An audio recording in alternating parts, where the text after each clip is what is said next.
আমার জামাই আমাকে জড়ায় ধরলো। আমাদের আস্তে আস্তে আমাদের শারীরিক সম্পর্ক হলো। পরের দিন সকালে আমি ব্যথায় উঠতে পারি না। আমার অনেক কষ্ট হয়। আমি তখন ব্যথার ট্যাবলেট খাই। আসসালামু আলাইকুম, আমি বিধি বলছি। আমার বাসা নরসিংদী। আমি আমার জীবনের কিছু সত্য ঘটনা আপনাদের সামনে নিয়ে আসছি প্রকাশ করার জন্য। তো আমার বয়স যখন 14 বছর, তখন আমার বাবা আমাকে বিয়ে দেয়। আমার যে ছেলের সঙ্গে বিয়ে হবে, ওই ছেলের বয়স ছিল 45 বছর, আর আমার বয়স ছিল 14 বছর। আমার জামাই বড় একটা চাকরি করত, অনেক টাকা বেতন পেত। এই জন্য আমার বাবা লোভে পড়ে ওই ছেলের সঙ্গে আমার বিয়ে দেয়। তো বিয়ে দেওয়ার পরে আমাদের প্রথম বাসরাতটা আমার কাছে অনেক ভয়ানক মনে হতো। আমার যেদিন বাসরাত হয়, আমি আমার খাটের এক কোনায় বসে থাকি। তো আমি অনেক ভয় পাই। আমার কাছে মনে হচ্ছিল যে আমার বাসরাতটা অনেক ভয়ানক। তো আমার জামাই রাত 12টার সময় আমার রুমে ঢোকার পরে কাছে আসার পর আমাকে জড়িয়ে ধরতে যায়। আমি অনেক ভয় পাই। আমি কিছু করতে পারছিলাম না। তারপরেও আমার জামাই আমাকে জড়ায় ধরলো। আমাদের আস্তে আস্তে আমাদের শারীরিক সম্পর্ক হলো। পরের দিন সকালে আমি ব্যথায় উঠতে পারি না। আমার অনেক কষ্ট হয়। আমি তখন ব্যথার ট্যাবলেট খাই। এরকম ভাবেই আমাদের স্বামী স্ত্রীর সম্পর্ক চলে। আমি অনেক ব্যথা বিষে থাকি, আমি সহ্য করতে পারি না।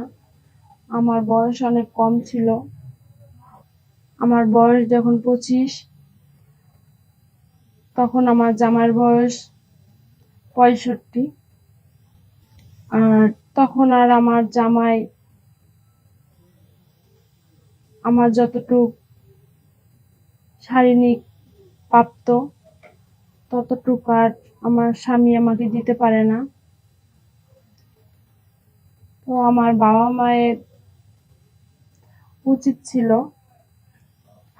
যে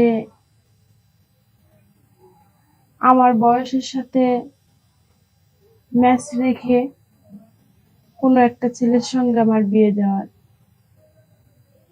আমার বয়স যখন 14 বছর আর ছেলের বয়স 45 বছর, আমি তখন তো কিছুই বুঝতাম না।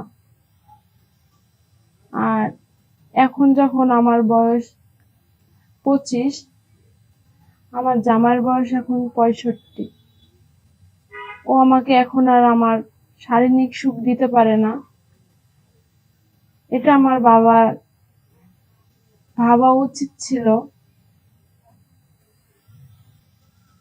কিন্তু আমার বাবা এটা ভাবে নাই। হ্যাঁ, টাকা পয়সা দেখে আমাকে কাটিয়ে দিয়েছে।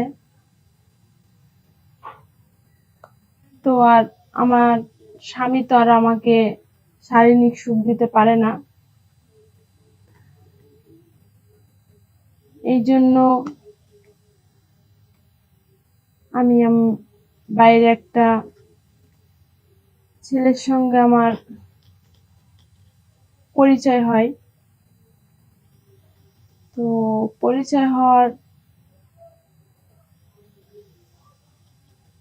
আস্তে আস্তে আমাদের ভিতরে একটা রিলেশনের সম্পর্ক তৈরি হয়। তো আমি ওর সঙ্গে আস্তে আস্তে রিলেশনশিপে যাই। ওর সাথে আমার গভীর একটা সম্পর্ক হয়ে যায়। তো আমার জামাই আমাকে যেটা দিতে পারে না এখন, সেটা আমি ওর কাছ থেকে পাই।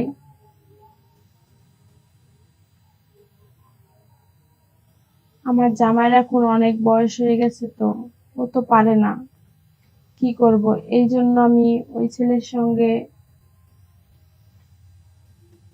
মিশি, ওর সাথে আমার শারীরিক সম্পর্ক সবকিছুই হয়ে যায়। তো এক সময় আমি চিন্তা করি যে আমার স্বামীকে আমি ডিভোর্স দিয়ে দেব। তো একদিন ওই ছেলে আমাকে বলল যে তুমি আমাকে বিয়ে করো। আমার স্বামী যে সুখটা দিতে পারে না, ওই সুখটা আমি বাইরে